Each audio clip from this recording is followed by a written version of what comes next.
Assalamu Walaikum. In this video, how to highlight duplicate text in Google Sheets. Let's begin. Example, I select to this column, full column or single column. Selected. Then go to Format tab, Conditional Format, Format Cells if Custom Formalize. Okay. Then type your formula.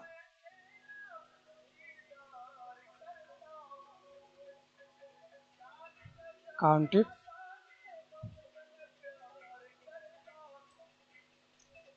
See this cells, column number I.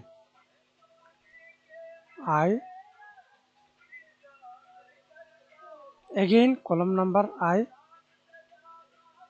comma, space, again column number I, 1, space, again space, 1. Then change highlight color, click OK. And now you can see this highlight duplicate text in Google Sheets. Thanks for watching video. Please subscribe to my channel, like, comment, share.